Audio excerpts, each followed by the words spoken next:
Miller times में खुशामदीद। 8 जून 2026 के दिन जयपुर की नूरानी मस्जिद को प्रशासन ने बुलडोजर चलाकर शहीद कर दिया। 1981 में बनी इस मस्जिद को प्रशासन ने अवैध बताते हुए सड़क चौड़ीकरण के नाम पर हटा दिया। दिल्ली के प्रेस क्लब में आयोजित एक प्रेस कॉन्फ्रेंस के दौरान मस्जिद कमेटी से जुड़े लोगों ने प्रशासन की कार्रवाई पर गंभीर सवाल उठाए हैं। मस्जिद कमेटी से जुड़े एक शख्स ने बताया कि जिस जमीन पर मस्जिद बनी थी वह वक्फ बोर्ड के रिकॉर्ड में दर्ज है। इतना ही नहीं, सरकार के उम्मीद पोर्टल पर भी मस्जिद का पंजीकरण यानी रजिस्ट्रेशन मौजूद है। उनका कहना है कि वर्ष 2003 में हुए सरकारी सर्वे में भी इस स्थान को मस्जिद के रूप में दर्ज किया गया था। ऐसे में सबसे बड़ा सवाल ये उठता है कि अगर सरकारी रिकॉर्ड में यह जगह मस्जिद के तौर पर दर्ज थी तो फिर अचानक उसे अवैध घोषित कैसे कर दिया गया। इस प्रेस कॉन्फ्रेंस में एक महत्वपूर्ण बात यह भी बताई गई कि मस्जिद कमेटी के मुताबिक शुरुआत में प्रशासन ने भरोसा दिलाया था कि सड़क चौड़ीकरण के लिए केवल 10 फुट जमीन ही ली जाएगी। बाद में कुछ अधिकारियों ने कहा कि 15 से 20 फुट तक जमीन की जरूरत पड़ सकती है। मस्जिद कमेटी का कहना है कि उन्हें लगातार यह विश्वास दिलाया जाता रहा कि मस्जिद की मुख्य इमारत को कोई नुकसान नहीं पहुंचेगा, लेकिन कमेटी का आरोप है कि अचानक हालात बदल गए। उनके मुताबिक 5 मई 2026 को प्रशासन की ओर से एक नोटिस जारी किया गया जिसमें कहा गया कि 8 जून को अतिक्रमण हटाने की कार्रवाई की जाएगी। मस्जिद कमेटी का कहना है कि उन्हें अपनी बात रखने, दस्तावेज पेश करने या कानूनी विकल्पों पर विचार करने के लिए भी समय नहीं दिया गया। सुनिए। बहुत शुक्रिया आप तमाम साहिबान। जयपुर के बारे में तमाम चीजें आप सुन चुके हैं। जयपुर के अंदर नंदपुरी एक कॉलोनी के अंदर नूरानी मस्जिद, और ये इलाका जयपुर शहर की 4 दीवारी से तकरीबन 15 किलोमीटर। वहाँ बहुत ज्यादा मुस्लिम आबादी नहीं है क्योंकि हाउसिंग बोर्ड की कॉलोनी की बॉर्डर्स के ऊपर ये मस्जिद बनी हुई। और नंदपुरी इलाका जो वहां से रेलवे ट्रैक निकल रहा है, रेलवे ट्रैक के बराबर में 30 फुट की सड़क है। और ये मस्जिद 1981 में तामीर की गई। उस वक्त 30 फुट की ही सड़क थी, कोई मास्टर प्लान वहां पर नहीं था। उसके बाद में वो मस्जिद आहिस्ता आहिस्ता तामीर होती रही और आज की तारीख में जिस दिन वो डेमोलिश की गई उस दिन वो 3 मंजिला मस्जिद थी। उसमें तकरीबन, क्योंकि उस पूरे इलाके के अंदर, पूरे हाउसिंग के इलाके में अगर आप रेडियस देखें तो 7-8 किलोमीटर का इलाका ऐसा है जिसमें वो अकेली एक मस्जिद। तो राहगीर भी, आसपास से गुजरने वाले भी, तो वहाँ आसपास के जगहपुरा के रेलवे स्टेशन के लोग भी, सभी लोग नमाज अदा करने वहां आते। इस मस्जिद को डेवलपमेंट के नाम के ऊपर हिसाब इसकी हम सड़क को 80 फुट चौड़ा करेंगे। 80 फुट सड़क चौड़ी करने के ऊपर भी उसका मैक्सिमम 20 फुट एरिया उसके अंदर जा रहा है। मास्टर प्लान 2011 में आता है। मस्जिद 1981 से तामीर है, लगातार उसके ऊपर नमाज होती है। तो 80 फुट सड़क चौड़ी करने के नाम के ऊपर उन्होंने किसी भी शख्स को कोई नोटिस नहीं दिया। जमीन वो पूरी वक्फ प्रॉपर्टी वक्फ बोर्ड के अंदर दर्ज है और 2003 के सर्वे फॉर्म में गवर्नमेंट ने खुद ने उसको दर्ज किया है एज ए मस्जिद। उम्मीद पोर्टल के ऊपर वो चढ़ाई जा चुकी है, वहां भी उसका रिकॉर्ड मौजूद है। उसके बावजूद भी किसी भी मस्जिद कमेटी के किसी भी शख्स को कोई नोटिस नहीं दिया गया, बल्कि उनसे ये कहा गया, उन्हें ये भरोसा दिलाया गया कि हम सिर्फ 10 फुट लेंगे। शुरू में कहा कि 10 फुट लेंगे, फिर कहा कि हम 15 फुट लेंगे, मैक्सिमम 20 फुट लेंगे। और वो कम पढ़े लिखे लोग, बड़े वाले लोग इस उम्मीद में, इस भरोसे में कि हाँ ये जो कुछ कह रहे हैं वो हो सकता है कि मस्जिद हमारी बढ़ जाए। और वो इसको सिलसिले को आगे लगातार करते रहे। फ्राइडे की शाम को मगरिब की नमाज के बाद 7:30 बजे नोटिस लिखी तामीर कुरिंदा वहां पहुंचता है। हम लोग वहीं बैठे हुए थे क्योंकि फ्राइडे की शाम को जब पूरे शहर का नेट बंद कर दिया गया और पुलिस का ज़ाब्ता शहर में बढ़ने लगा तो शहर के अंदर ये खबर है कि कुछ गड़बड़ है और ये किस लिए किया जा रहा है। तो हम लोग वहां पहुंचे, मस्जिद के अंदर मौजूद थे। हमारी मौजूदगी के अंदर तामीर कुरिंदा एक नोटिस लेके पहुंचा। 7:30 बजे मगरिब की नमाज हो चुकी और अगले दिन सैटरडे संडे था, छुट्टी थी। और मंडे को सुबह 5 बजे इन्होंने उसको डेमोलिश करना शुरू किया। शहर से कोई भी रिएक्ट ना हो इसलिए पूरे शहर में तकरीबन 20,000 के आसपास पुलिस फोर्स और टास्क फोर्स रहेगी। वो इलाके जहां से मुस्लिम निकल सकते थे या अपनी नाराजगी जाहिर कर सकते थे, उन तमाम इलाकों को सील किया। जिस जगह पर मस्जिद थी उसके रेडियस को 4 किलोमीटर के रेडियस को सील किया गया, किसी भी किस्म के आदमी को वहां एंट्री नहीं थी। छतों आसपास के इलाके की छतों के ऊपर ड्रोन घुमाए गए, छतों के ऊपर भी पुलिस के आदमी को खड़ा किया गया कि कोई तस्वीर नहीं खींचे। तो ये स्टेट प्रोसीजर नहीं है, बल्कि ये स्टेट टेररिज्म है मेरे निगाह से। स्टेट जब खौफ पैदा कर दे आवाम के अंदर, जनता के अंदर, और वो उनको इतना डिमोरलाइज कर दे कि आप अपनी नाराजगी भी नहीं दिखा सकते।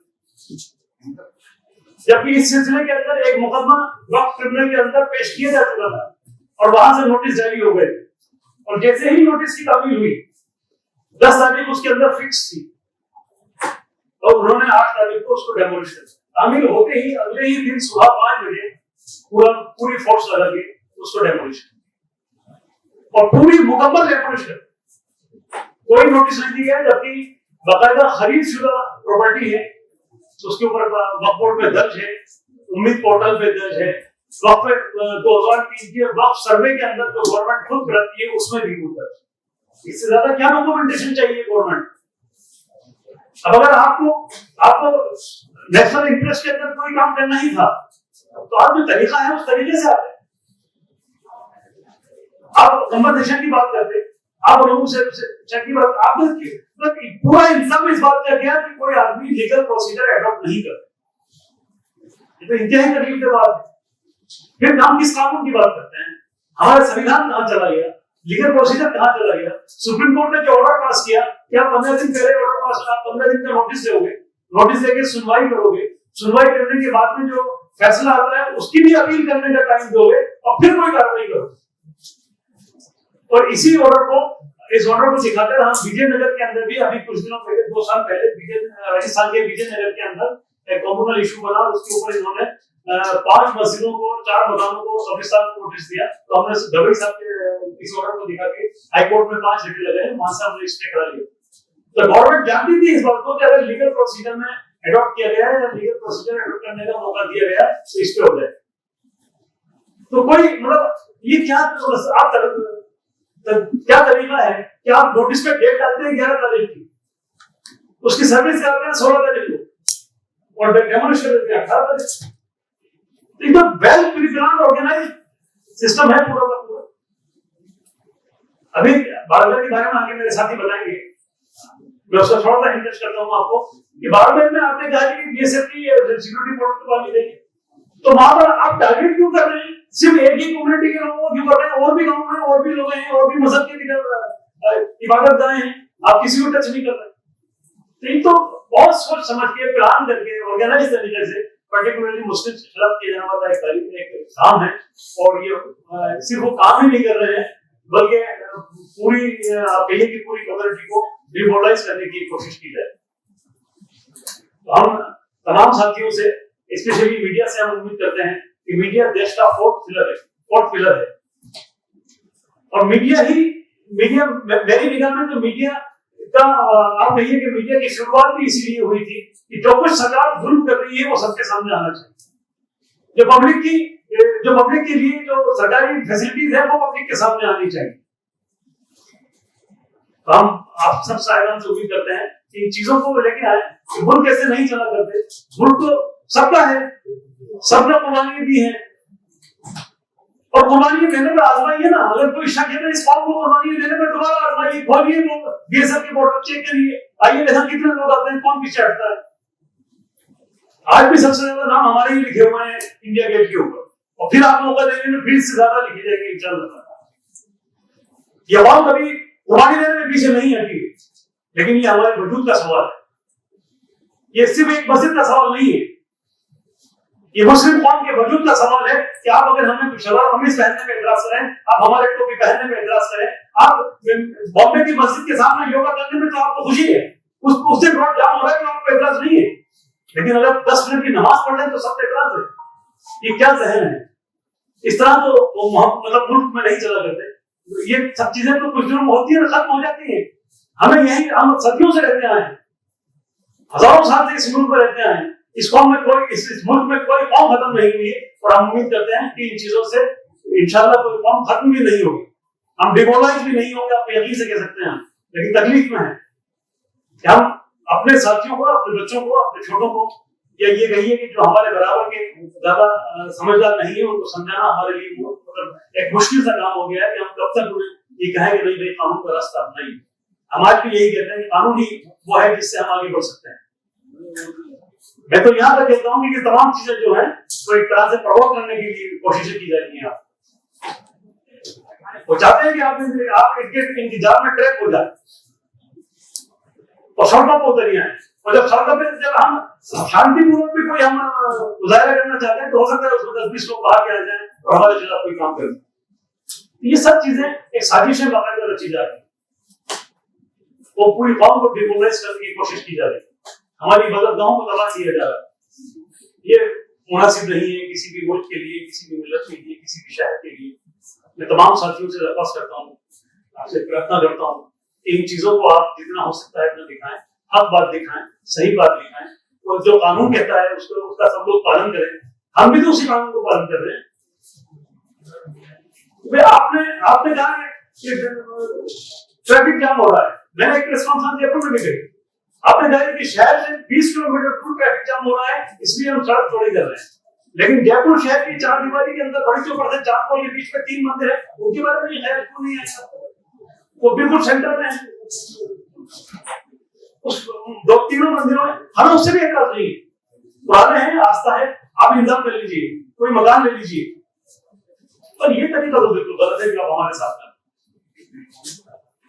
हमारी बात को आगे तक पहुंचाएं और हम जब पहले भी बैठे हुए तमाम लोगों का बात करते हैं कि ये बहुत सारी चीजें आएंगी, क्योंकि राजस्थान में बाढ़ में इन्होंने तकरीबन 300 मस्जिदों को नोटिस दिया।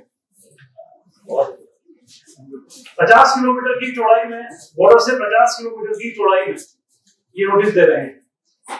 और ये बॉर्डर जो है वो खाजूवाला है, चौटन है, सांचौर है, अनूपगढ़ है, गंगानगर है, ये पूरी बेल्ट है जो राजस्थान की बॉर्डर से लगती है। ये 900 किलोमीटर लंबी बेल्ट है। इस 900 किलोमीटर लंबी बेल्ट की 50 किलोमीटर चौड़ाई अगर आप खाली करना चाहते हैं तो कम से कम डिस्क्रिमिनेशन तो मत कीजिए। इसमें तो ईमानदार रहिए या वहां भी छाटेंगे। और जब आप छाटते हैं इसमें तभी तो फिर आप ये मैसेज देते हैं कि मुसलमान इस मुल्क के लिए ठीक नहीं है, उससे हमें सब टकरा। अगर नेशनल इंटरेस्ट की बात है तो उससे उस 15 किलोमीटर और 50 किलोमीटर की चौड़ाई के अंदर जितनी भी चीजें हैं आप तमाम साफ कीजिए।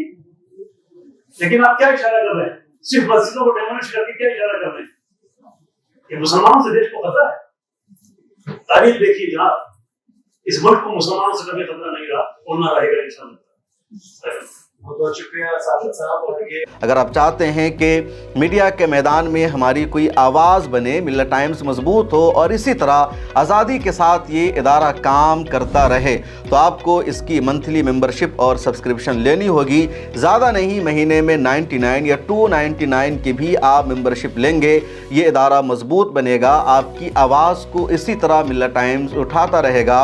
यहाँ एक QR कोड आपको दिख रहा है, इसको आप स्कैन कर सकते हैं या डिस्क्रिप्शन में हमारी वेबसाइट का लिंक मौजूद है, उस पर क्लिक कीजिए। इस तरह का पेज खुलेगा आपके मोबाइल पर, जहां पहले अपना नाम लिखना है, जिस तरह कॉलम बना हुआ है फर्स्ट नेम एंड लास्ट नाम का।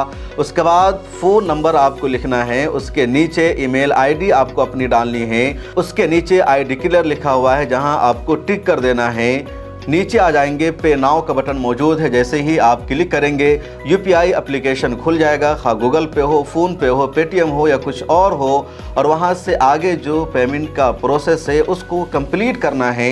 इस तरह आप मिल्लत टाइम्स के मेंबर और सब्सक्राइबर बन जाएंगे।